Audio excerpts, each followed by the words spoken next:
자, 오늘 우리에게 주시는 하나님의 말씀은 신약성경 마태복음 5장 14절에서 16절의 말씀입니다. 하나님의 말씀을 새 번역으로 봉독합니다. 너희는 세상의 빛이다. 산 위에 세운 마을은 숨길 수 없다. 또 사람이 등불을 켜서 말 아래에다 내려놓지 아니하고 등경 위에다 놓아둔다.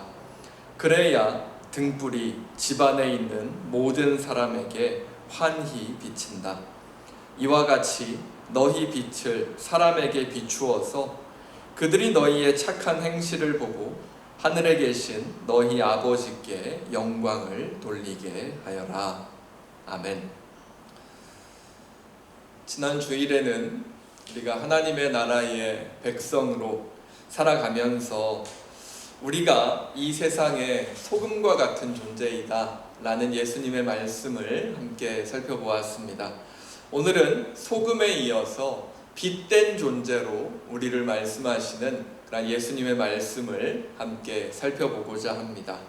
빛된 존재로 살아간다라는 것은 어떤 의미를 가지고 있는지 오늘의 말씀에 빗대어 함께 생각해 보실 수 있기를 바랍니다. 주님께서는 우리를 가리켜서 이 세상의 빛이다 라고 말씀해 주셨습니다. 우리를 빛이라고 말씀해 주셨죠. 빛은 그 존재 자체로도 밝게 빛나기 때문에 빛이 있는 곳은 우리들이 어디든지 알 수가 있습니다. 하지만 빛은 자신에게 주어진 목적과 사명을 드러낼 때 좀 더 명확하게 그 빛의 모습을 우리가 확인할 수 있을 것 같습니다. 빛이 그 가치를 가장 잘 드러낼 때가 언제입니까? 바로 어둠이 걷히고 바로 새벽녘에 밝아올 때, 바로 그때 우리는 빛의 가치를 명확하게 느낄 수가 있게 되죠. 빛이 등장함으로 인해서 어둠이 서서히 걷히면서 온 세상이 밝아지는 그런 빛의 사명을 다하는 모습을 바라보게 될 때 우리는 빛의 가치를 알 수 있게 됩니다.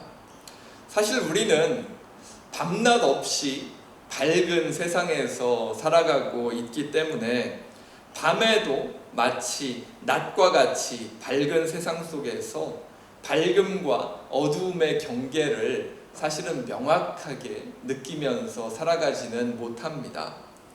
하지만 우리 인류의 역사를 살펴보면 우리 인간들은 빛을 사용할 수 있게 되기 전까지는 어둠을 물리치지 못하는 존재였다라는 것을 우리가 알 수가 있죠. 빛을 이용하지 못하고 자연광인 태양만을 의지하면서 살아갈 때 인간은 태양이 떠 있는 낮 시간에는 활동을 할 수 있었지만 태양이 사라진 밤에는 활동을 멈출 수밖에 없었던 그러한 존재들이었습니다. 즉 인공적인 빛이 없던 시대에 어두움이라는 것은 인간들에게 속박을 의미했다라는 거죠. 빛을 사용할 수 없으므로 어두움은 사람들을 속박하고 어두운 안에 사람들을 가두어 두었습니다. 그러나 빛을 사용할 수 있게 됨에 따라서 사람들은 어두움을 이겨내고 그 어두움 속에서도 자유를 선포할 수 있게 되었죠. 이것이 바로 빛의 능력입니다. 빛이 없는 캄캄한 바다를 항해한다 할지라도 육지에 가까워질 때 저 멀리에 있는 등대의 빛을 보고 어느 방향을 향해서 항해를 해야 하는지 그 방향을 정확하게 설정할 수 있는 것처럼 빛은 그 빛 가운데 우리를 다시 발견하게 만들고 그 빛을 따라서 안전한 곳으로 우리가 가야 할 곳으로 안내하는 역할을 하는 것이죠. 그리고 빛이 그에게 주어진 사명을 제대로 감당할 때에 비로소 그 빛의 존재 가치가 빛나게 되는 것입니다. 그렇기 때문에 성경은 이 빛을 하나님이시라고 이야기합니다. 그리고 우리 주님을 이 빛과 같은 존재라고 이야기하지요.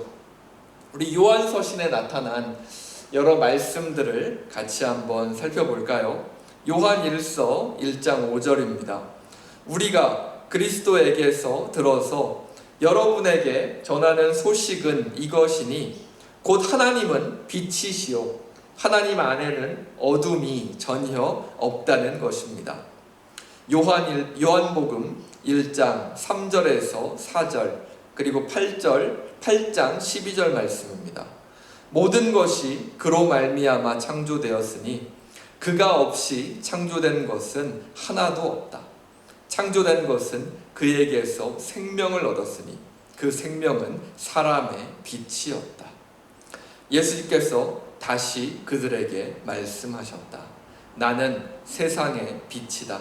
나를 따르는 사람은 어둠 속에 다니지 아니하고 생명의 빛을 얻을 것이다. 아멘. 이러한 빛 되신 주님, 성경에서 빛이라고 당당하게 선포하고 있는 바로 그 대상이 되시는 하나님 예수님께서는 또한 우리를 가리켜서 우리가 이 세상의 빛과 같은 존재라고 말씀하십니다. 주님께서 우리를 세상의 빛이라고 칭해 주셨다면 그 의미는 바로 우리가 하나님의 빛, 주님의 빛을 이 세상 가운데 비추는 존재라는 것을 말씀해 주고 계신 것이겠죠. 그러나 우리가 처음부터 이 세상의 빛과 같은 존재로 부름받은 것은 아니었습니다. 빛 대신 하나님 앞에 범죄함으로 말미암아서 사람은 하나님과 분리되고 어두운 세상 속에서만 살아가야 하는 존재가 되었습니다. 결코 인간이 해결할 수 없는 이러한 죄와 어두움 속에서만 살 수밖에 없었던 존재가 바로 우리들이었죠. 그리고 한번 빛으로부터 분리되어서 어두움 속에 살다 보니까 그 어두움에 적응되어서 그 어두움이 좋아져서 그 어두움을 당연하게 받아들이면서 어두움을 더 사랑하는 존재들로 변해갔습니다. 그럼에도 불구하고 우리 사람들을 결코 포기하실 수 없었던, 우리를 너무나 사랑하셨던 하나님께서는 결코 빠져나올 수 없는 어두움 가운데 살던 사람들 가운데 한 줄기 빛을 비추어 주셨지요. 그 빛이 무엇입니까? 바로 예수 그리스도의 십자가 죽음을 통해서 우리의 어두움을 깨트리시고 우리의 어두움 가운데 예수님이라는 그 빛을 우리 가운데 비추어 주신 것이죠. 그래서 고린도후서 4장 6절을 보면 이 십자가 사건을 이렇게 표현합니다. 어둠 속에 빛이 비쳐라 하고 말씀하신 하나님께서 우리의 마음속을 비추셔서 예수 그리스도의 얼굴에 나타난 하나님의 영광을 아는 지식의 빛을 우리에게 주셨습니다. 다시 한번 읽어볼까요? 어둠 속에 빛이 비쳐라 하고 말씀하신 하나님께서 우리의 마음속을 비추셔서 예수 그리스도의 얼굴에 나타난 하나님의 영광을 아는 지식의 빛을 우리에게 주셨습니다. 하나님께서 우리에게 먼저 손을 내밀어 주시고 우리의 마음속에 먼저 다가와 주셔서 빛을 비추어 주신 것이죠. 빛은 이처럼 참 놀라운 그러한 능력을 가지고 있죠. 그러나 그 빛은 감추어져 있을 때는 아무런 능력도 발휘하지 못합니다. 그래서 오늘 본문도 빛은 가리워지는 것이 아니라 밝게 빛나기 위해 존재한다 라고 이야기하고 있죠. 오늘의 본문 14절, 15절을 보면 예수님께서는 우리가 이 세상의 빛이라고 말씀하시면서 빛이 어떤 모습으로 세상에 드러나는지 알려주십니다. 14절과 15절입니다. 너희는 세상의 빛이다. 산 위에 세운 마을은 숨길 수 없다. 또 사람이 등불을 켜서 말 아래에다 내려놓지 아니하고 등경 위에다 놓아둔다. 그래야 등불이 집 안에 있는 모든 사람에게 환히 비친다. 산 위에 세워진 마을은 산 아래 어디에서 보아도 쉽게 바라볼 수 있죠. 산 위에 지어진 마을은 어디에서 바라보아도 쉽게 눈에 띄는 것처럼, 그리고 등불은 빛을 막는 것들이 많은 아래에 놓아두는 것이 아니라 빛을 막는 것이 없는 위에 올려놓아야 집안 구석구석을 비추는 것처럼, 빛이라는 것은 어두움을 밝히고 구석구석을 비추기 위한 것이다라는 것을 예수님께서는 알려주십니다. 등불을 켜서 아래에 놓는다면 그 등불은 별 필요가 없겠죠. 아래가 아니라 위에 놓아서 집안의 구석구석을, 모든 부분들을 밝게 만들어야 그 빛이 비로소 쓸모가 있게 됩니다. 그렇기에 오늘 본문은 우리에게 단지 주님과 동행하며 주님의 마음으로 이 세상을 살아가야 한다라는 것을 가르쳐 주는 것이 아니라, 우리의 삶을 감당해내는 그곳에서 멈추지 말고 우리 가운데 나타난 주님의 모습, 빛과 같은 모습을 우리 주변에도 이 세상에도 비추어 주라고, 보여주라고 말씀하시는 것이죠. 그것이 바로 16절이죠. 이와 같이 너희 빛을 사람에게 비추어서 그들이 너희의 착한 행실을 보고 하늘에 계신 너희 아버지께 영광을 돌리게 하여라. 아멘. 자, 말씀을 정리해 볼까요? 제가 얼마 전부터 넷플릭스에서 방영 중인 나는 신이다 라는 그런 다큐멘터리를 보고 있습니다. 아마 이미 시청하신 분도 계실 것 같은데요, 저는 절반 정도 보았습니다. 중간에 나오는 그 아가동산 같은 경우에는 시청금지 가처분이 들어가 있어서 아마 이제 곧 시청하지 못할 수도 있다고 하니까 혹시 보실 수 있는 분들은 빨리 보실 수 있기를 바랍니다. 보실 수 있는 분들은 보시고요, 혹시 마음이 조금 약하신 그런 분들은 보시지 않으셔도 상관이 없을 것 같습니다. 여성들이 이렇게 성범죄를 당하는 내용들, 잔혹한 범죄 현장들, 이러한 것들이 영상으로 적나라하게 드러나기 때문에 교인의 입장에서 보실 수 있으면 좋겠지만, 그런 장면들을 보기 힘드신 분들에게는 굳이 추천드리고 싶지는 않습니다. 저도 그걸 보면서 계속해서 조금 이렇게 마음이 힘들더라고요. 계속 보면서 좀 마음이 힘들어서 이거를 끝까지 봐야 하나, 정말 이런 생각까지 들 정도로 내용이 참 충격적이었고 좀 보기 힘든 그러한 장면들이 많았습니다. 하지만 보실 수 있다면 우리가 왜 정통교단에서 또 제대로 된 교회 안에서 신앙생활을 하는 것이 반드시 필요한 일인지, 올바른 빛을 따라서 신앙의 길을 걸어가는 것이 왜 중요한지를 너무나도 쉽게 깨닫게 되실 것 같습니다. 세상에는 한 가지 빛만 있는 것은 아니지요. 태양빛만이 유일하게 지구를 비추던 그러한 시기도 있었지만, 문명이 발달하고 기술이 발달한 지금 시대는 인공 태양을 만들어낼 수 있는 그러한 시대가 되었습니다. 이처럼 성도들에게, 그리고 세상 사람들에게도 하나님이라고 하는 유일하고 참된 빛만이 존재하고 그 빛만을 받으면서 살아갈 수 있다면 참 좋겠지만, 그러한 일은 나중에 예수님께서 다시 오시고 하나님의 나라가 완성이 되었을 때에만 가능한 일이겠죠.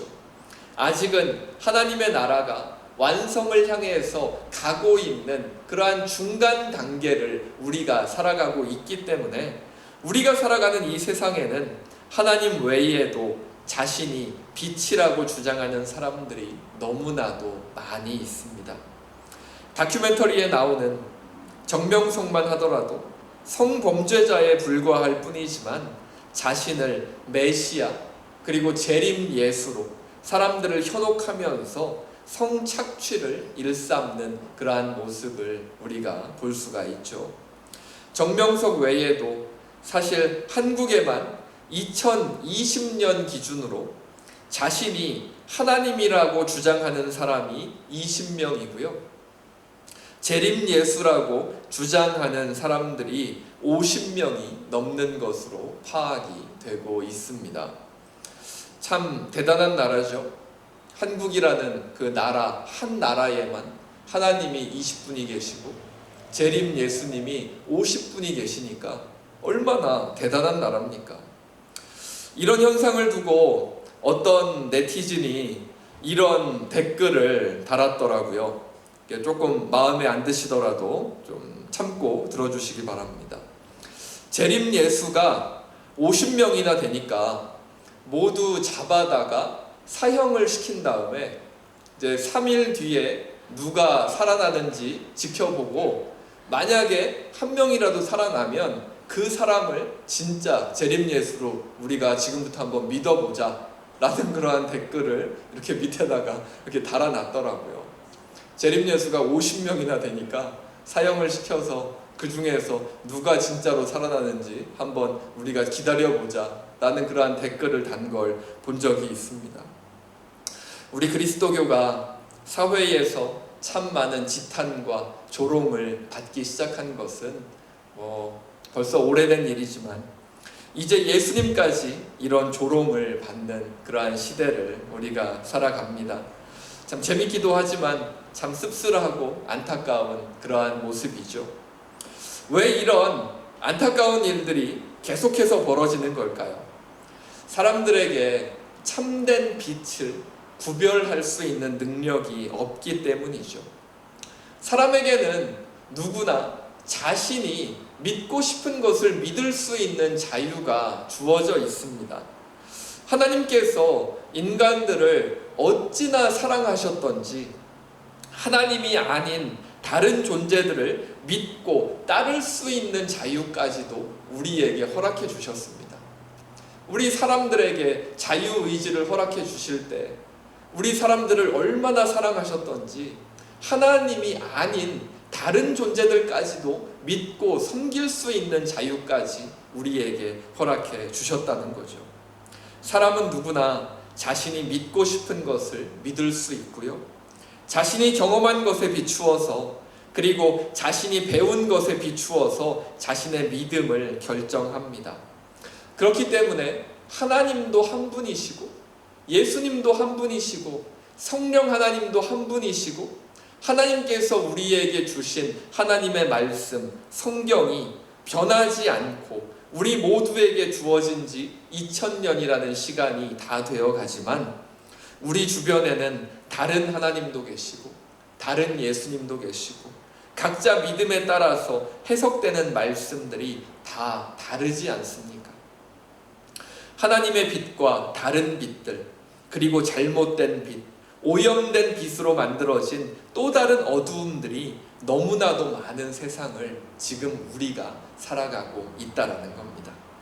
지금도 충분히 어둡고 어려운 시대이지만 앞으로 우리 자녀들이 그리스도인으로서 살아가야 할 시대는 더 어둡고 어려운 시대일지도 모르겠습니다. 수많은 가짜 빛과 잘못된 빛으로 파생된 어두움이 이 세상을 뒤덮지만 하나님께서 비추어 주시는 빛은 오직 단 한 가지 뿐입니다. 그리고 하나님께서 비추어 주시는 빛은 결코 어떤 오류도 없고 사람들을 잘못된 길로 인도하지도 않고 사람들이 세상의 법에 비추어서 잘못된 행동을 하도록 만들지도 않습니다. 성경을 잘못 해석하고 우리의 신앙을 잘못된 길로 인도하지도 않지요. 하나님의 빛은 오염될 수 없는 참된 빛이기 때문입니다. 그리고 주님께서는 우리들을 가리켜서 세상의 빛이다 라고 말씀하시는데요. 주님께서 말씀하신 세상의 빛은 우리 자체가 하나님의 빛이라는 이야기는 아닙니다. 예수님께서 우리를 향해서 너희는 세상의 빛이다 라고 말씀하실 때 예수님께서 말씀하신 그 빛은 우리 자체가 하나님의 빛은 아니라는 겁니다. 그렇다면 우리가 비추는 빛은 어떠한 것이겠습니까? 하나님 앞에 서면 여전히 연약하고 부족한 모습일 뿐인 우리가 어떻게 하나님의 빛 자체가 될 수가 있겠습니까? 그럴 수는 없겠죠. 예수님께서 말씀하신 빛은 하나님의 빛을 받아서 반사되는 그러한 빛을 말하는 겁니다. 우리가 참된 빛 대신 하나님을 바라보면서 따라갈 때 하나님의 빛이 우리를 비추게 되고, 하나님의 빛을 받은 우리는 그 빛을 우리의 주변에 반사시켜서 보낼 수 있게 되는 것이죠.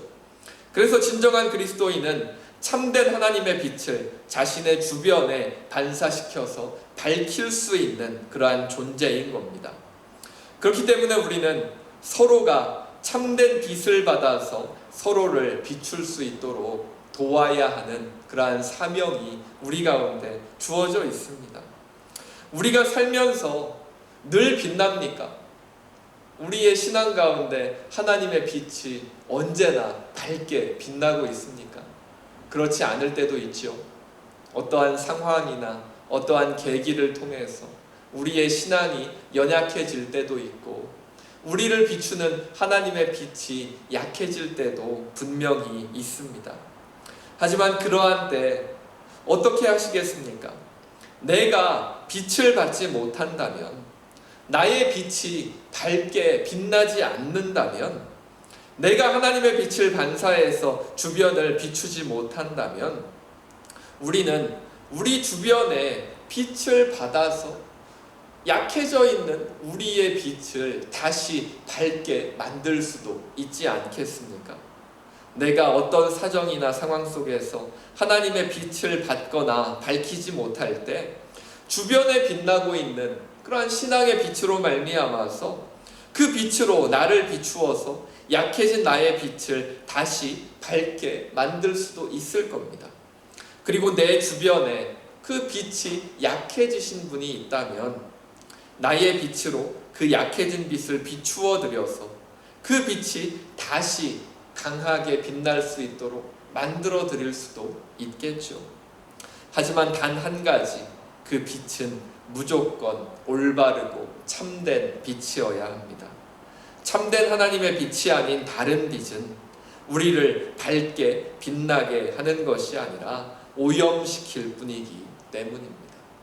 그렇기 때문에 우리는 정말 우리를 비추고 있는 참된 하나님의 빛이 어디인가, 그 빛이 어디를 향해서 비추고 있는가를 정확하게 바라보면서 참된 하나님을 따라서 걸어갈 수 있는 지혜와 능력이 우리 가운데 반드시 있어야 한다라는 겁니다. 무엇을 가지고 그것을 판단할 수 있습니까? 바로 우리에게 주어져 있는 성경, 하나님의 말씀을 통해서 그 기준을 정할 수가 있죠. 진정한 하나님의 뜻이 있다면, 하나님께서 밝게 비추어 주시는 밝은 빛이 우리를 인도하고 있다면, 그 빛은 우리가 이 세상을 살아갈 때 사람들로부터 손가락질을 당하는 그러한 일을 행하도록 내버려 두지 않습니다. 하나님의 빛은 늘 우리를 참되고 바른 길로 인도할 수 있기 때문이죠. 그렇기 때문에 우리는 이러한 참된 빛이 어디를 비추고 있는지 정말 우리의 성경적인 지식에 비추어서 그것을 판별할 수 있는 능력이 우리에게 반드시 필요하다라는 겁니다. 예수님께서 마지막 때에 대해서 이야기하신 것들이 있죠. 마지막 때에는 적 그리스도가 일어난다 라고 말씀하십니다. 그런데 그 적 그리스도, 하나님과 대적하는 그러한 존재들의 모습을 예수님께서 우리에게 가르쳐 주시면서 그들이 어떠한 일들을 하는지까지 예수님께서 말씀해 주시는데요. 성경 말씀을 보면 그들이 행하는 그러한 일들은 예수님께서 행하셨던 기적들을 거의 대부분 다 똑같이 행할 수 있다라고 성경은 이야기합니다. 예수님께서 이 세상에 오셔서 얼마나 많은 기적들을 베푸셨습니까? 죽은 사람을 살리기도 하셨죠. 병든 사람을 치유하신 것은 사실 기적의 축에도 들지 못할 정도로 수많은 기적들을 예수님께서 베푸셨죠. 그런데 마지막 때에 나타나는 적 그리스도라고 하는 하나님을 대적하는 존재들도 얼마든지 기적을 일으켜서 아픈 사람들을 낫게 하고 죽은 사람들을 다시 일으키는 일까지 일어나게 될 것이다 라고 예수님께서는 예언해 주셨습니다. 참 무서운 일이죠. 한번 생각해 보시기 바랍니다. 앞에 정말 하나님을 잘 따르는 그러한 존재라는 그러한 어떤 사람이 나타났는데, 그 사람이 하나님의 이름으로, 예수님의 이름으로 기적을 행하고 정말 아픈 사람을 금방 낫게 하고 죽은 사람을 일으키는 그러한 기적을 나의 눈앞에서 일으키게 된다면 우리는 그 사람을 어떻게 바라보게 될까요?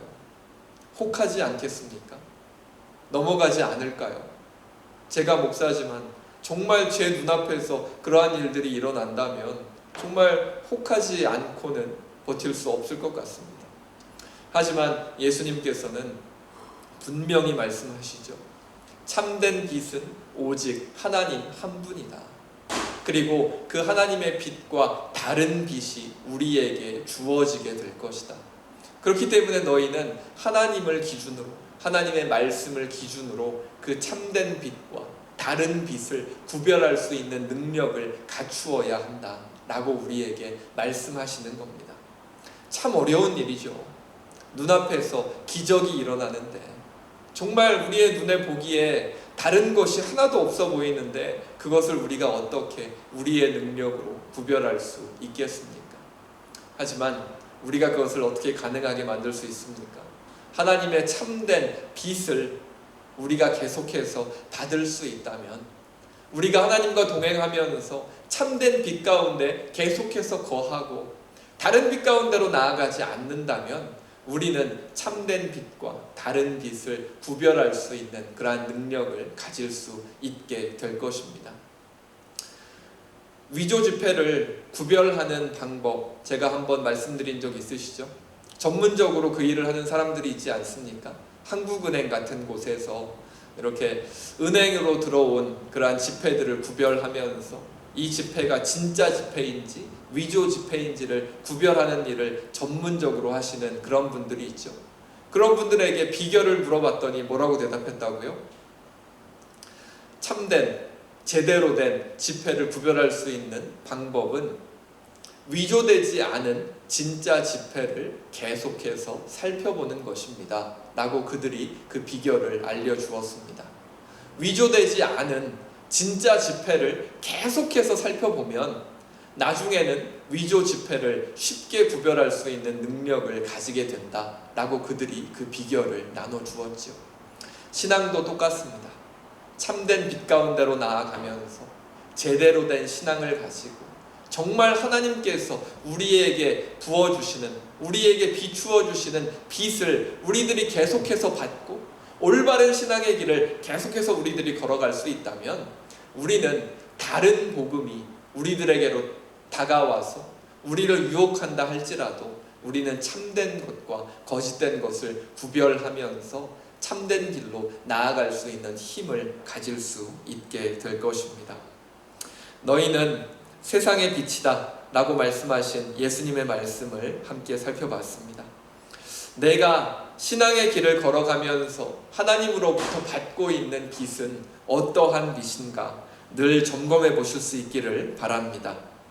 나의 마음을 불편하게 하고 나를 힘들게 하고 나의 신앙을 어려운 길로 이끌고 나의 주변을 어렵게 만드는 빛은 제대로 된 하나님의 빛이 아닙니다. 하나님의 빛은 늘 우리를 밝은 길로, 올바른 길로 인도하고 계시기 때문이죠. 내가 받는 하나님의 빛, 내가 받아 주변에 비추는 빛은 어떤 빛인지 다시 한번 돌아보면서 늘 올바른 빛 가운데 신앙의 길로 걸어가실 수 있기를 간절히 바랍니다. 하나님을 나의 경험으로, 나의 지식으로 판단하는 그러한 교만을 하나님 앞에서 범하지 마시고 늘 부족하고 연약하고 겸손한 마음으로 하나님 앞에 나아가셔서 하나님 앞에서 참된 하나님의 빛 가운데 신앙의 길, 인생의 길을 걸어가실 수 있기를 간절히 소망합니다. 우리 말씀을 기억하면서 함께 기도하겠습니다. 사랑의 하나님, 오늘도 귀한 말씀을 통해서 하나님 앞에 우리의 모습을 다시 한번 돌아보게 하시니 감사합니다. 우리의 빛이 되어주신 주님 감사합니다. 어둠 가운데 살아갈 수밖에 없었던 우리들 가운데 먼저 다가오셔서 손 내밀어 주시고 빛을 비추어 주시니 감사드립니다. 어두운 세상을 살아가지만 그 어두운 세상에 속한 존재가 아니라 빛 되신 예수님을 바라봄으로 세상의 빛과 같은 존재로 살아가게 하여 주시옵소서. 우리의 마음 가운데 참된 빛을 비추어 주시고 우리를 주님의 길로 인도하여 주셔서 우리의 마음속에 어두움이 있다면 물리쳐 주시고 빛 되신 주님과 동행하며 그 모든 어려움들을 능히 이겨내며 이 세상의 빛과 같은 존재로 밝게 빛을 발하며 살아가게 하여 주시옵소서. 어두움에 익숙하여지지 않게 하여 주시고 어두움에 속하지 않게 하여 주셔서 거룩하게 구별된 빛과 같은 존재로 이 세상에서 우리에게 주어진 모든 일들을 감당케 하여 주시옵소서. 오직 참된 하나님의 빛을 바라보게 하시고 다른 빛 가운데 거하는 일 없도록 늘 보호하시고 인도하여 주시옵소서. 특별히 두렵고 떨리는 마음으로 우리의 힘으로 도저히 어찌할 수 없는 많은 기도의 제목으로 하나님 앞에 나아가는 성도들을 기억하여 주시고 불쌍히 여겨주시고 긍휼의 눈으로 바라보아 주셔서 그 모든 것들이 하나님 안에서 가장 선한 길로 인도함 받을 수 있는 귀한 은혜를 우리들 가운데, 우리들의 가정 가운데, 우리들의 자녀들 가운데, 우리들의 삶의 자리 가운데 허락하여 주시옵소서. 하나님께서 우리 모두와 늘 함께하여 주시기를 간절히 바라오며 이 모든 것 주 예수 이름으로 기도합니다. 이제는 우리 주 예수 그리스도의 은혜와 하나님의 사랑과 성령님의 사귐과 인도하심이 참된 하나님의 빛을 받아 그 빛을 우리의 주변에 비추며 교회와 가정 그리고 이 세상으로 다시 나아가는 모든 성도들과 자녀들 그 삶의 자리 가운데 지금으로부터 영원토록 함께 하시기를 간절히 축원하옵나이다. 아멘.